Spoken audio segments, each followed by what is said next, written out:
I'm curious, tell us about your background, your history in real estate and, start with that and bring us kind of where you're at today. Okay, yeah, I'd love to. Um, I started out. I've been an entrepreneur for really my whole life. I started a business when I was a freshman at Harvard that did pretty well, and this is like right around the financial crisis, or right before the financial crisis. And the financial crisis happened, and that business wound down. But we started buying properties my senior year, so I've been buying real estate my entire adult life. Um, so it started flipping houses. I had one real job my whole life, which is I was a bond trader at Goldman Sachs. Uh, and it was cool. It was a great job. I mean, I really liked it. I enjoyed the capital markets. I enjoyed, they give you a lot of responsibility pretty early on, managing risk and the like. But while I was at Goldman, I built a 500 unit multifamily portfolio on the side, and that ended up taking just more and more and more bandwidth. So I ended up leaving Goldman in 2013. I had a few apartment complexes and coming back home to Atlanta, which is where I'm from. And New York was great, but I came back here and went back to really the neighborhood that I grew up in, which is very hard hit by the financial crisis. So there were a lot of blighted apartments that you could pick up pretty cheap. So we were buying apartment complexes for $300,000, $400,000 that are now worth 4 or 5 million, and we were buying them, we were gut renovating them, we were kicking out the gangs and making them the nicest place to live in the neighborhood, and we did about $450 million worth of that deal volume, mostly apartments, but we also had a couple offices and hotels and self storage. You just end up picking things up along the way, but we were mostly buying, renovating, and selling apartment complexes for a dozen years. And then around the 2020 timeframe, it was just we couldn't make deals work. So I originally was doing this with my two roommates from college, and then my partner and now wife. She ran she had her own short term rental portfolio. She had 125 short term rentals. So we joined forces and started building apartments with short term rentals inside of them, and so. But by the time 2020 came around, yeah, we weren't you weren't able to buy apartment complexes for 300,000 or a million or even we were buying them for 13,000 a unit, 20,000 a unit.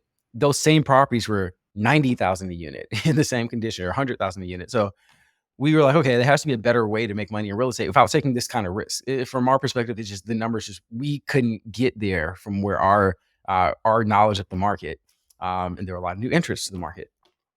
So we sold most of our assets and said, okay, well, what's a better way to make money in real estate? And that's where we started Nectar. Cool. We'll definitely jump into that more. So let's start. I want to take a step back with you. You mentioned, you were doing this during college. You had 500 plus properties, and your now wife had, over 120 properties from, she was doing short term rentals. So tell us about that. How'd you get started on your first deal? How'd you, how'd you scale up so quickly at such a young age? Yeah, it's out of 500 units, not properties. So there are some apartments in there that made that number. We did not have 500 properties. That would have been crazy. But let's see. We got started. Me and a couple of my roommates started the business freshman year. We were, figuring out what we were going to do next. The senior year, I just finished the football season, so I had all the free time in the world from my perspective, and we figured like real estate was a good thing to get into at the time because you could buy things that had actual like really strong like double digit cash on cash yields because prices were so low at the time. And one of the guys who endowed the scholarship of one of my roommates had a dinner, and we went and we pitched him the idea of, hey, we're investing in some of these properties, and he agreed. He said yes. He said he'd fund us. He didn't end up funding us exactly of everything, but he gave us some money to get started, and he introduced us to a bunch of investors.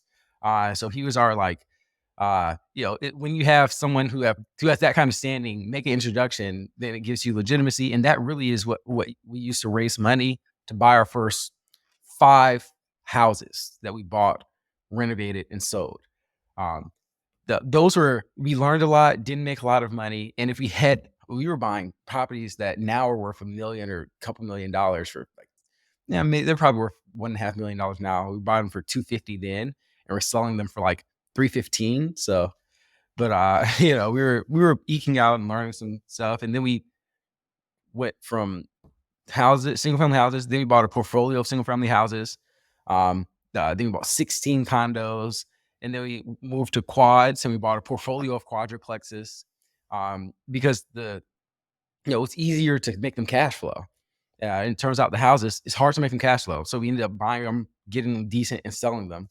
And that's how we made the money, because it was difficult to make them cash flow. Bigger deals, they were easier to cash flow. So we were just taking the returns that we made and putting it into doing new deals and raising more money at the same time, so we could come up with our GP invest and bring additional money. And did eventually bought a 50 unit apartment complex and a 32 unit apartment complex.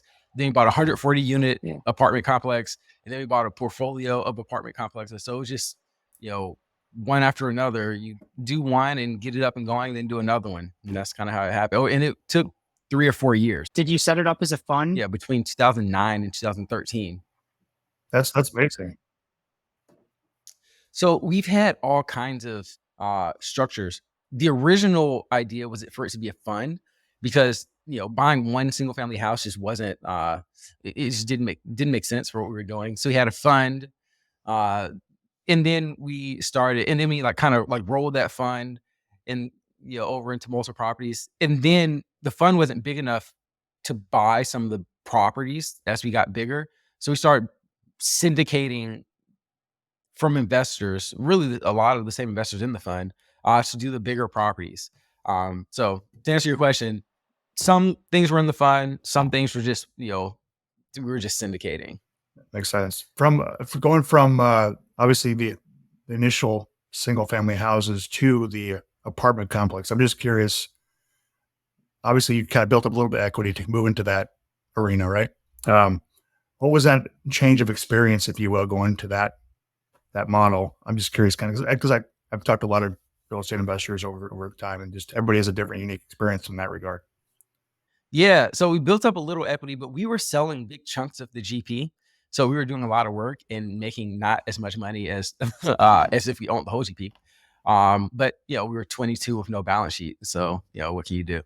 And we learned a tremendous amount from doing the smaller deals that we immediately rolled into leverage into doing bigger deals. And just it's the same lessons.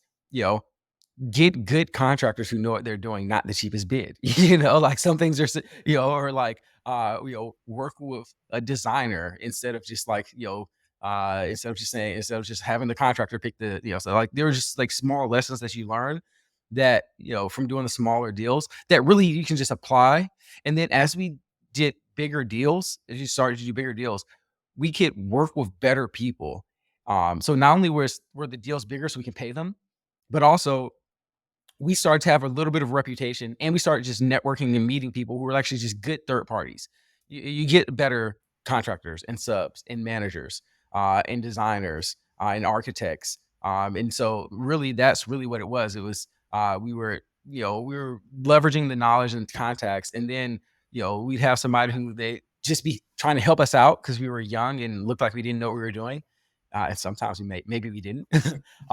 And so, but then the next year we come and they're like, oh, wow. Last year I was just helping you with this little project. Now you have something real.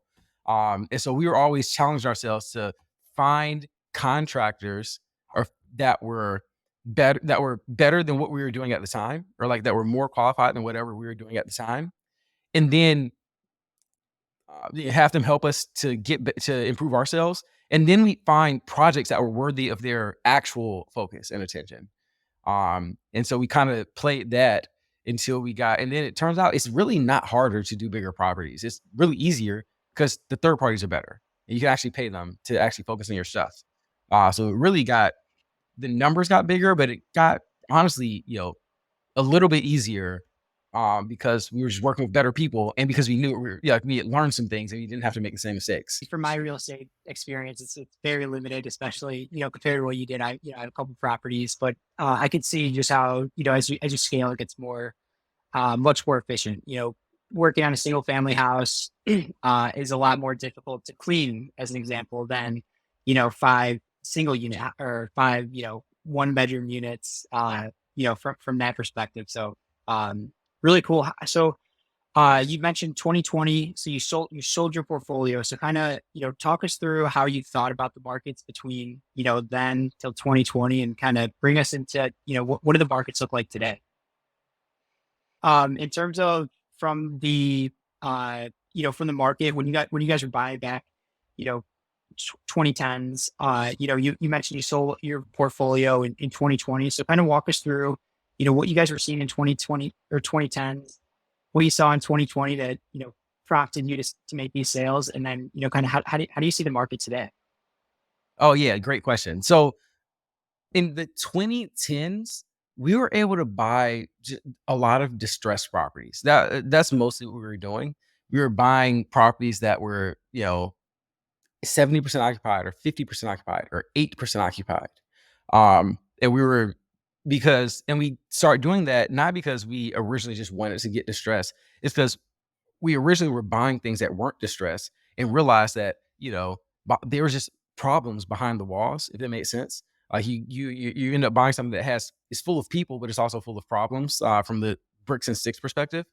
And we just figured it's just better off. We're honestly better off. And then another thing is we were buying properties when we were buying stabilized properties, which originally our investor said they didn't trust us with doing distressed properties because they felt like it saw this, we're young and inexperienced.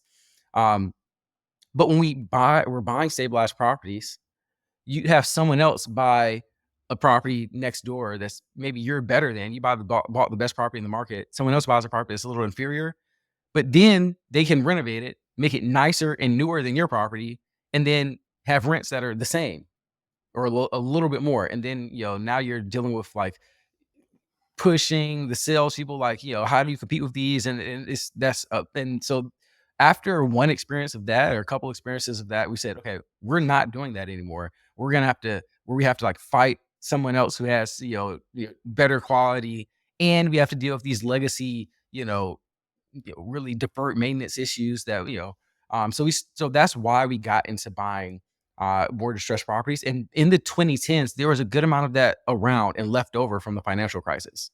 And so we were, and you can buy them for pretty cheap. And you had a lot of sellers who they've been beaten up, some maybe they got through and these are the only properties that survived and they just wanted out. And so we were able to get seller financing, like really great seller financing terms for some things. We were able to just negotiate good deals and the basis was low because people didn't want to come to the South and then buy properties that are, 1970s and 80s vintage, or even sometimes 60s vintage. Like, so it wasn't as much competition.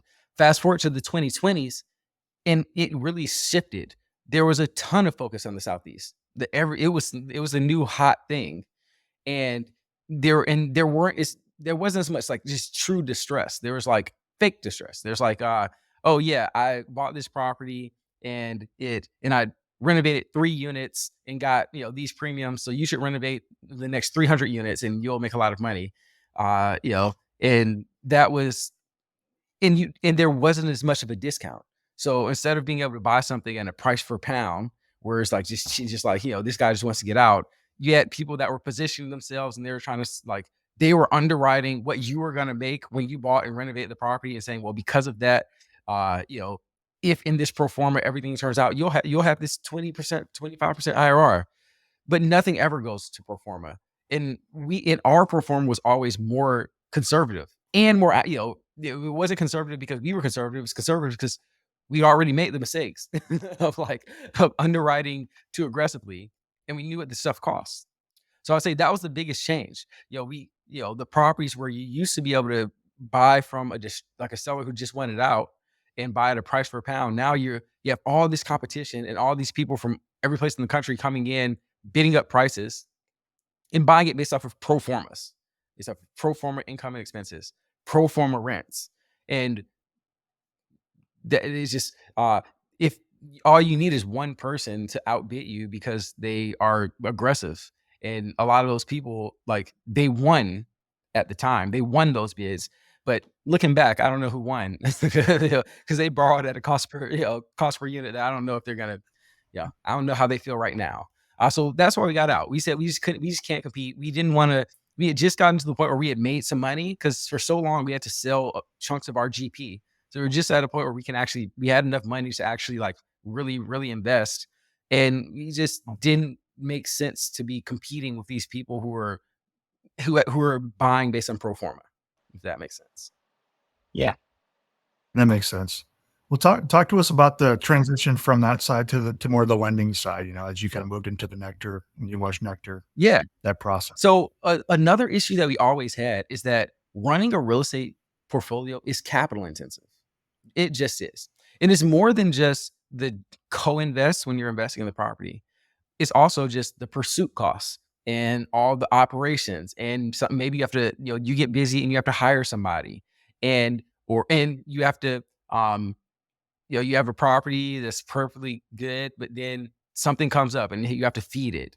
And if you have 20 properties, you have 10 properties, something like that's happening all the time.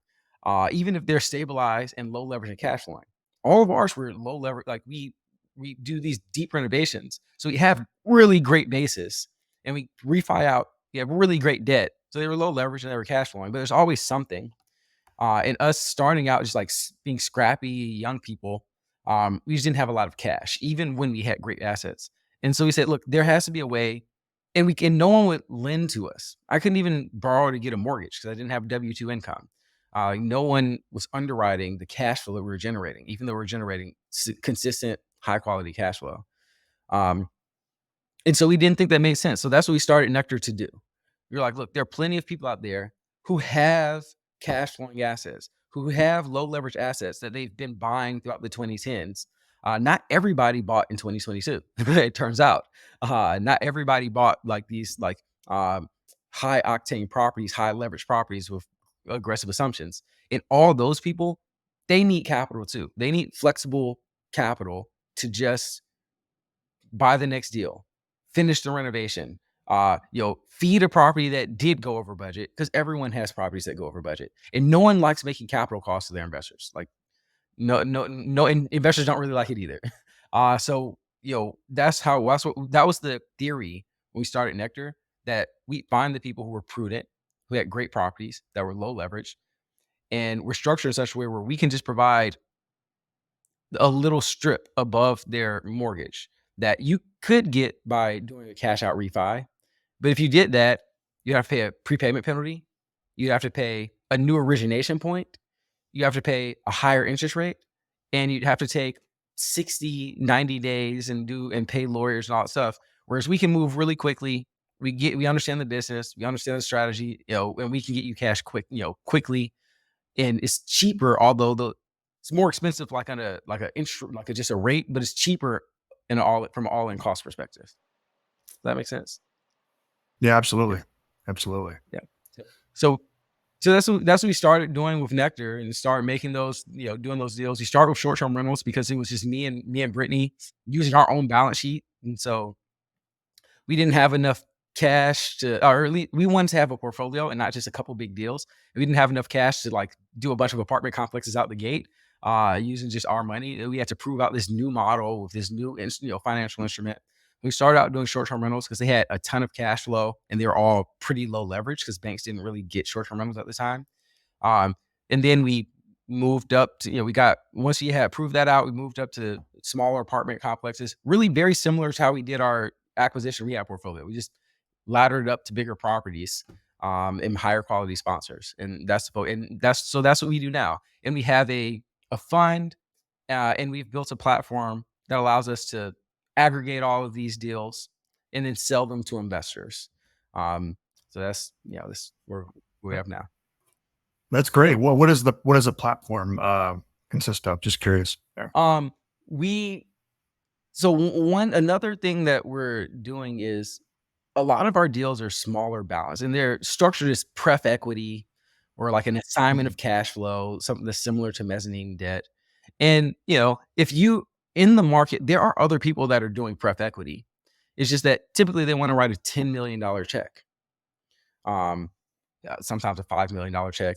But even then, if you want to write let's say 10 million for easy numbers, then you need a deal that's a $50 million deal, right? So that you can, that way as the pref equity, provider because that's just that will put you at 20% of the capital stack, and that's typically as big as these things go. A lot of times they're 10% of the capital stack.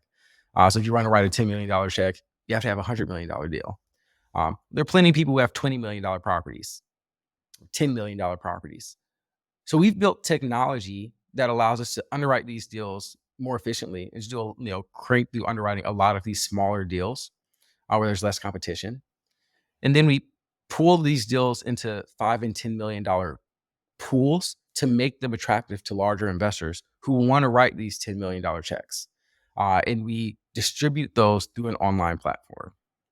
Very interesting. So what was the process prior to, I guess, the timeline to go through that due diligence or underwriting process? And then what does it look like today? The timelines go through a due diligence process on a typical deal. Mhm. Yeah. So the process is we do an initial, just quick underwrite. Like, what can we get you high level? Because this isn't traditional like pref. All of our notes amortize down, for instance. We want to make sure that you can support, your cash flow can pay, can support all the payment. It's all current pay, it's no pick. And we don't get any upside. So it's a little bit of a different structure than a lot of people are used to. So we get a SREO and a P&L. We directly connect to people's bank accounts. So it just helps us. It's a very quick way to prevent fraud and just you catch a lot of things really quickly. You can check people's P&Ls versus their bank accounts and just say, hey, your bank accounts tell the same story as your P&L. If not, then great, we can move on to the next person. And we've built a machine learning technology that allows us to recreate a P&L via bank accounts. So that gives us the first snapshot of like, this is what we can give people.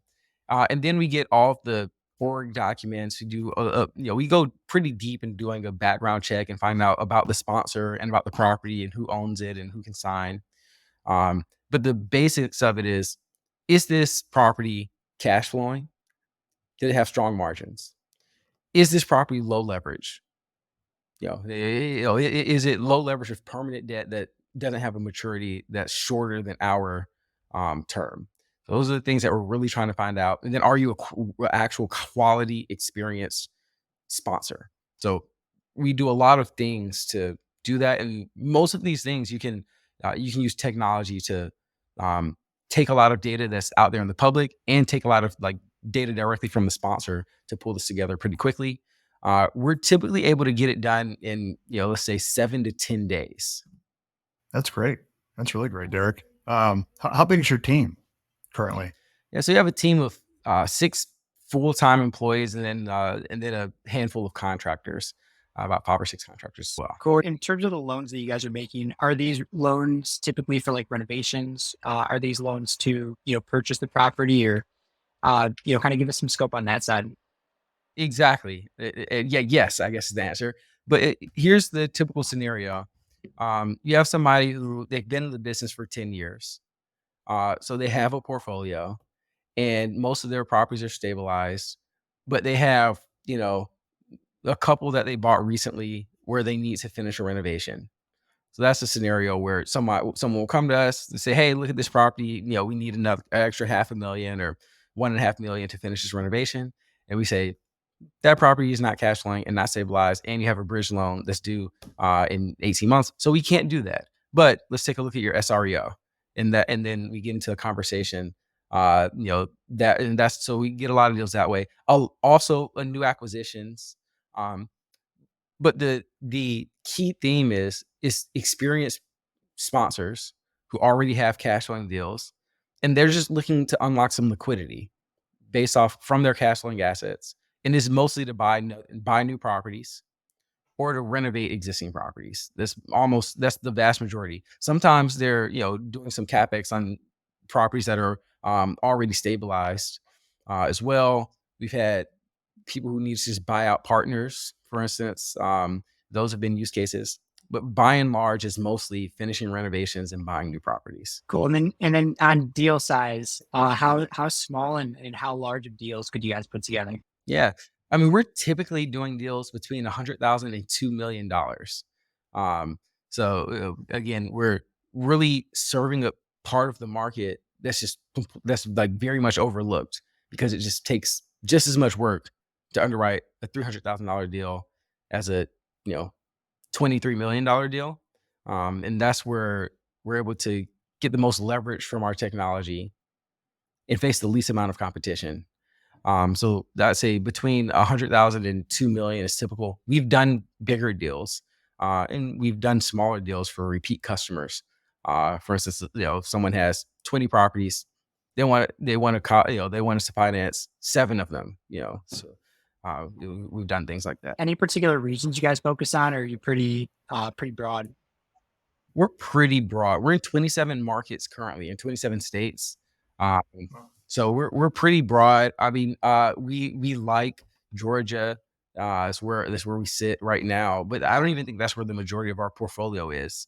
We're in Texas and Florida and New York, and Vermont. Like we're in 27 states. There are some states that we're in, some markets that we're just not gonna go to just because there are different laws or different reasons why the market is not attractive based on our unique model. But we're broad. The thing that we're focused on is low leverage, cash flowing, quality sponsor. I'm always fascinated, Derrick, by people entrepreneurs who look at their current business and they try to solve problems either with technology or just a better process. What was the mindset back then to buy versus build? And looking at the landscape of the technology out there, and you guys said, "Hey, we're going to do this ourselves." Mm-hmm. What was that journey? Just interested in that process. Yeah. So when we first started doing this, it was just me and Brittany, like, lending out our own money. We quickly saw that, and also we knew this from our time in the market. We quickly saw that there are a lot of people who have great assets, but do not have very big deals, and they're completely ignored. And so they're willing to pay higher rates. Like they're bigger than mom and pop, smaller than institutional, and you can just get better risk adjusted returns. And we said, okay, well, in order to really serve these people and to do the quality underwrite that we want to put our money behind, this needs to be a technology company. And so we really dug into the technologies that were out there. We joined Techstars, so we were part of the Techstars accelerator program. Helped us, really meet a lot of technologists, and then and people can really clear the market in terms of what's out there. And there wasn't anything there are little pieces that we could use, like tools out there that we can use, but there wasn't anything that could do every step of our process. Our process is different from like a residential mortgage. It's different from a commercial mortgage. Also, we're not a mortgage, and we have different things that we're looking at. We care a lot about existing performance. It's all existing properties. There's not a transfer of owner. We care a lot about what's the cash coming in and going out of the bank account. We care a lot about different things that there's not a technology that's perfect. And if there was, we would have bought it because it's easier to buy. So we decided, hey, we'll have to do this the hard way, and raise some money, and went out to build a custom solution, pulling in a lot of the best tools in the market, and then creating our own where there weren't anything out there, any tools out there that could fit the model that we were building. That's really cool. That's amazing. And you guys use that obviously for your internal process. You guys also license that software? Or is it only just internal proprietary software? We currently don't license the software. Not that we never would.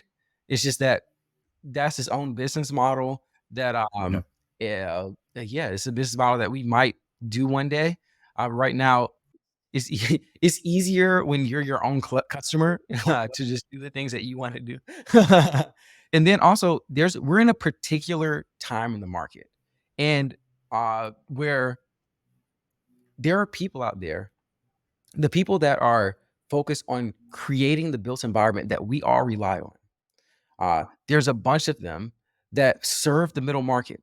And the way that the capital markets work is capital is more efficient at scale.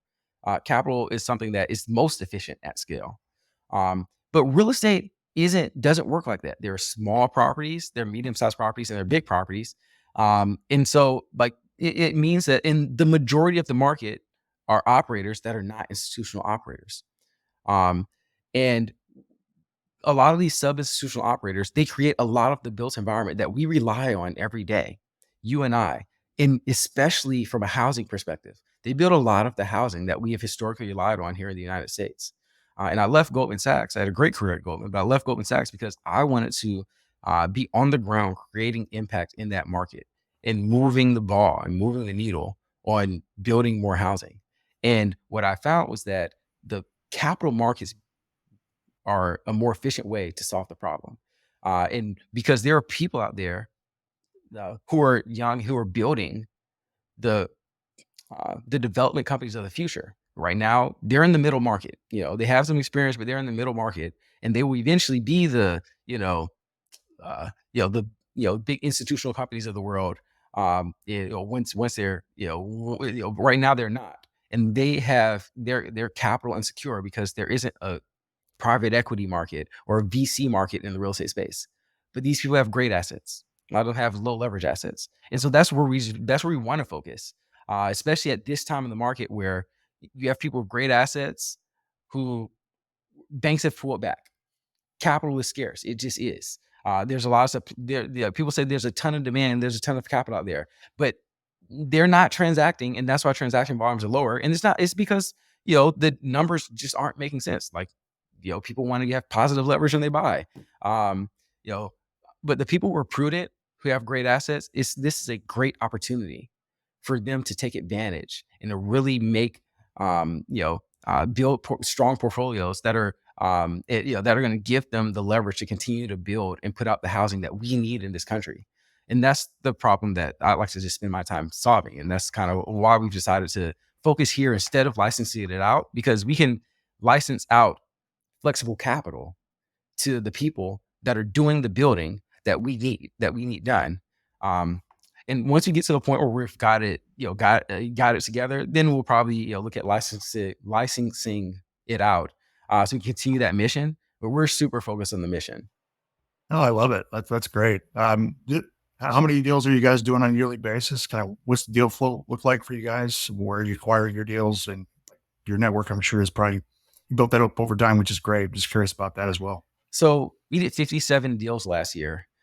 So we were decently high volume. That's why we built the technology. If you're going to do 5 or 10 deals a year, probably would have been me bringing in an analyst.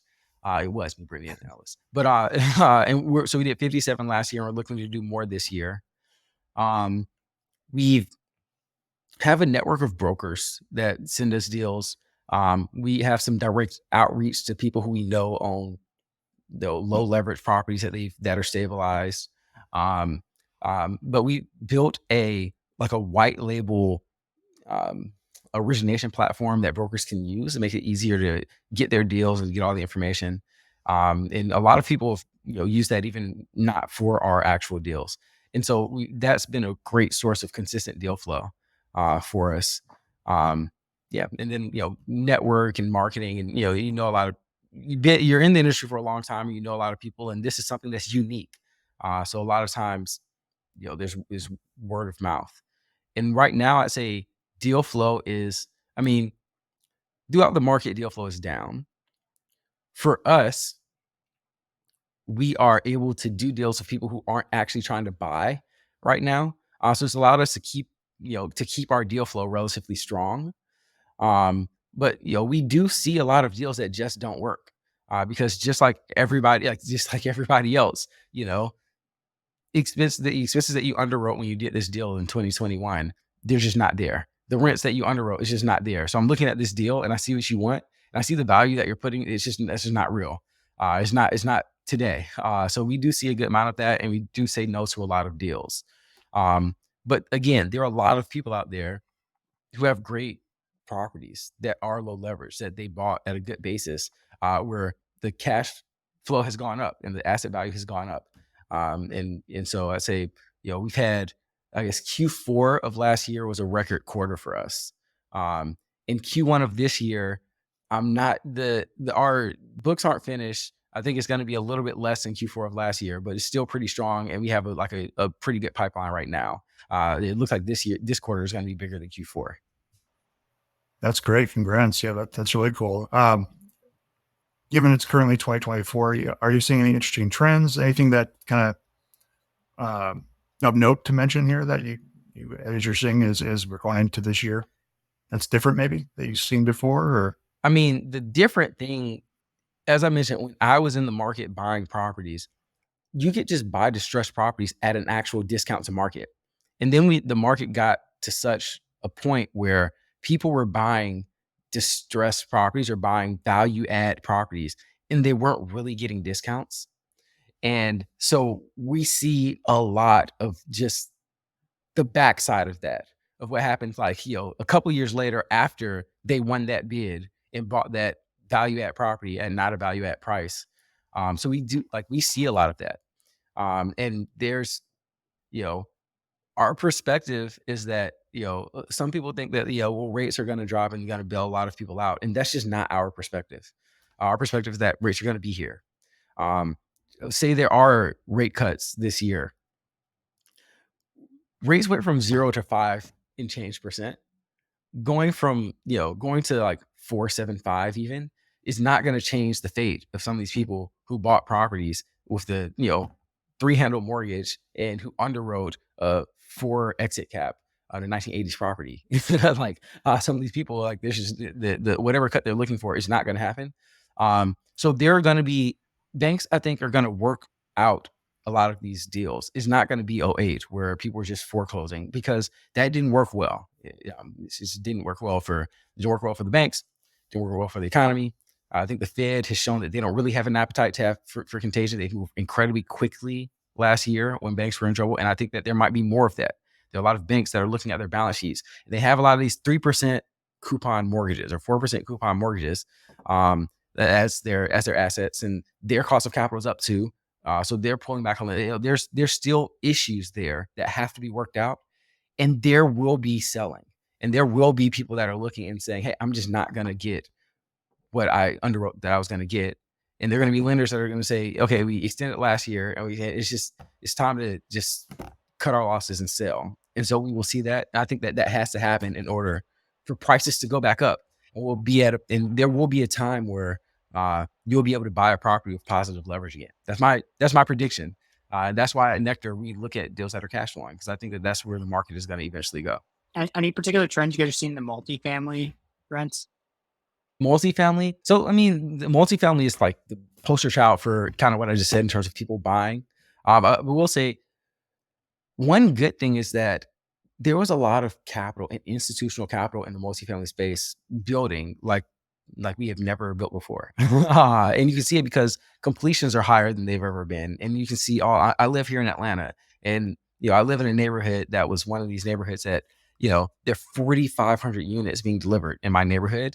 My neighborhood has 2,100 units, and they're all like mostly single family. And we have 4,500 multifamily units being delivered in this neighborhood. So, that is going to cause, like, it takes time to absorb that kind of supply. We've not done it. Our economy and our market hasn't really done that, recently. And there's just rents are gonna, be slow, because people are gonna have to get these units leased up. But so we're gonna. I think that in the multifamily space, you're gonna see people who really, really needed every single dollar of that rent. They're gonna be in trouble. And the people who they're gonna have loans coming due, and they're not gonna be hitting their pro forma. And so there's gonna be some, there's gonna be some stress. It's gonna be hard to get away from it. There might be workouts. It might not be a big decline. But what we also see is there's not a lot being financed right now. It's very hard to finance new construction. It's very hard to finance rehab deals, because the numbers are just, rents are going down, expenses are going up, rates are higher. It's just hard to make the numbers work. So once we get through this period of absorption, where these deliveries are hitting the market, and we can get over this pressure, eventually they're going to be leased up at some price. And then we're going to be back to the same things that we were saying before this period, which is, hey, there hasn't been enough building going on. And we're going to go back, I think, to the fundamentals of the multifamily space are still going to be strong. It's just economics 101, supply demand. Supply is high right now. And it's, because there's a lot of new construction and new deliveries. Demand for the actual rental units is not skyrocket. It's like, it's where it is and it's going to need to absorb. And then demand for buying these assets is just lower. People can, and just because people say, hey, I raised a fund to buy these properties, that's not the same as demand, because there's demand at like every price. Like people say there's supply and demand, but there's the price too that has to move up and down. Just because there's demand here and the price is here, that means that there isn't demand. And I think that we'll have to see, you'll have to see that come together in some way. And cost of capital, it has to go through the market has to digest a higher cost of capital. Cost of capital is higher. You have to figure out what the prices are with this cost of capital regime. In terms of the short-term rental market, curious to get your perspectives on that, and kind of how it has emerged as an asset class. Yeah, so short-term rentals are we are using space differently now than we used to use space. And most of the built environment, most of just the buildings in the United States were built before 1990. Most of them built before, most apartments were built before 1987, I think. So that's, there are people mid-career who are younger than the average building. They're probably early career, if we're being honest. But that is, it takes time for the built environment to catch up with the way we use space. Because banks are looking backwards. Equity, people who have money are old. That's just the reality. So then they're thinking about like what did things used to be. We're using single family properties as short-term rentals. And that's going to be something that is going to continue to go and continue to happen, especially while there's this arbitrage between the amount of money you can make by renting something short-term and the amount of money you can make by renting something long-term. That's why every year you're seeing markets that have 20 and 25% increases in the supply of short-term rentals. That's crazy. And that's not something that you really see usually in real estate. And it's easy to dismiss it because, again, the majority of the people who have like real control over real amounts of capital, this isn't a big phenomenon for them. It's starting from a small base, but everything that's big starts small, and growing at this pace where you have people that are using space in this way, and that's changing. It's going to be something that's a real space in the market, where that will be an asset class that's going to go through the life cycle of all the new, student housing was a new asset class that eventually became institutional. Self-storage, I think short-term rental is very similar. And it might not look exactly like it looks now, but it's a place where there are real people building real businesses that are going to be the business of the future. In terms of rates, I'm really curious to get your perspective on rates. Kind of, where do you see rates going?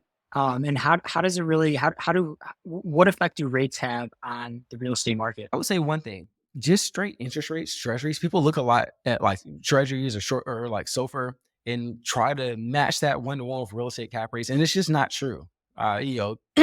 Rates can go up and down, and cap rates, not they don't move that fast, because the treasury market is much more liquid than the real estate market. People are forced to buy and sell every day. People aren't forced to buy and sell properties every day. But people, when they are buying real estate, they use leverage. That's not going to change because of where prices are. So because of where prices are, people are going to buy using leverage. And so when leverage is more expensive, unless income goes up fast enough to overcome the change in interest rates, it's going to mean that prices have to go down. And what we have a specific dynamic in the market now where incomes are not going up, specifically in multifamily, but also in office and resale. I mean, we have a lot of places where incomes aren't going up as fast as interest rates, because interest rates move at an unprecedented pace. And rents already increased before that, but people had already priced that into the price. So income moved up, prices moved up with the cost of capital being down. And then later the cost of capital moved up, interest rates moved up. And income, so now either incomes have to move up more to justify the current prices, or prices have to move down. what we're seeing right now is just because of supply and because of the nature of expenses like insurance, for instance, and just inflation. So like a lot of the costs are people and materials. Those are just things that are susceptible to inflation. Incomes are stagnating or going down, expenses are going up, and cost of capital has gone up. So in this environment where net operating income is probably going down on average, interest rates are going to have or they're going to move prices. That's my belief. Like prices will have to go down in order to be able to cover the increased cost of capital. It might take time. It's likely to take years, and interest rates might move around over those years. But if you remember in '08, the bottom of the real estate market was not in 2007 when Lehman Brothers collapsed, or was it September? Or was it '07 or '08? Yeah. '07 was Bear Stearns. It wasn't '08. It wasn't 2009. It wasn't 2010. It was 2012 when real estate markets bottomed out. So it's 4 years after '08. That's when the whole presidency had elapsed. It was a long. It takes this. Things move slowly, and we're at the beginning of something.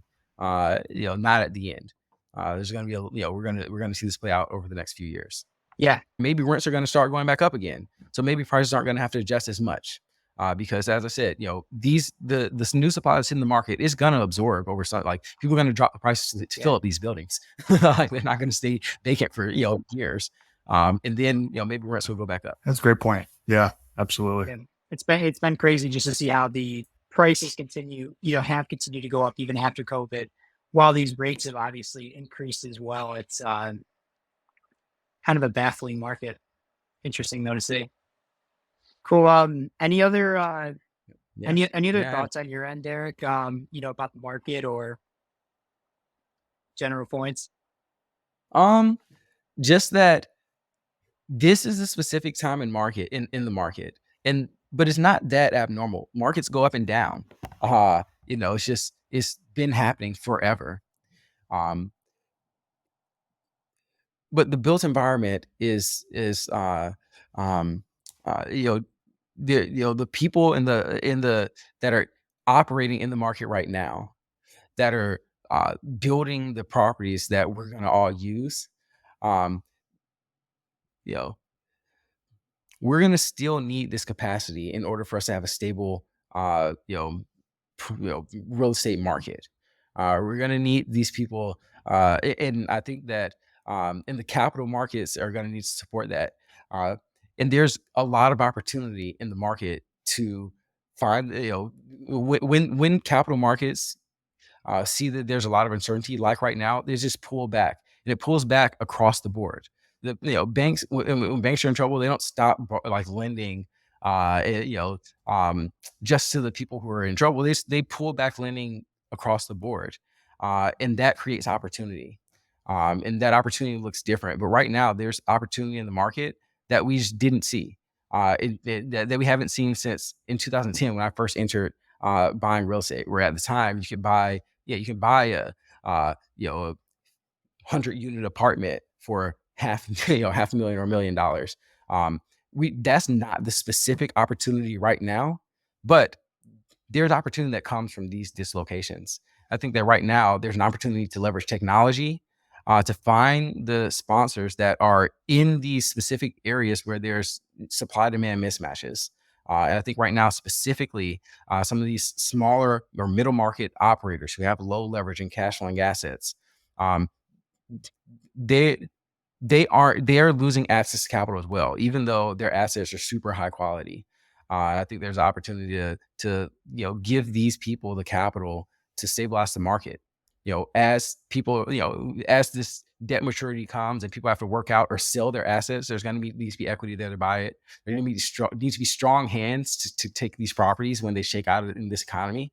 And there's opportunity there for the sponsors that have been operating in a prudent way, that have a portfolio of low leverage and cash flowing properties. And we're super excited about what's going on in the market to fund those people so that they can be aggressive and be aggressive in this time of uncertainty, because that's when you can make the most money and take the least amount of risk.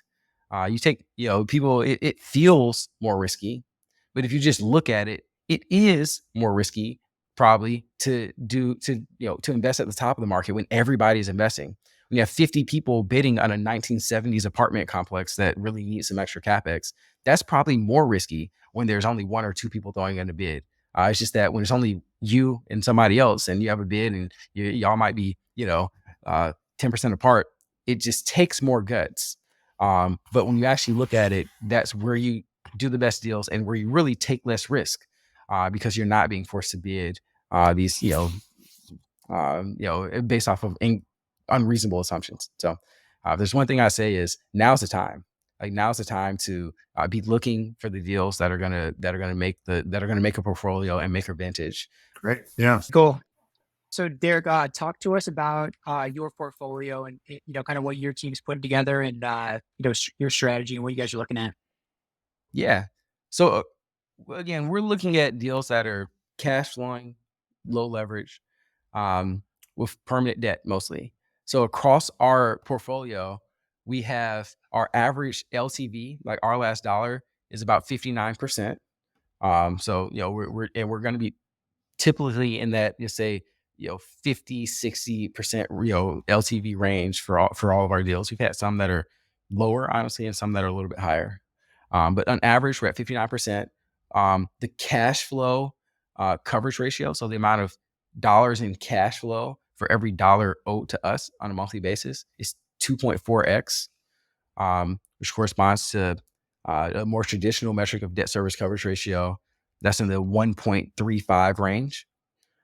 So these are, again, high cash flowing, low leverage properties.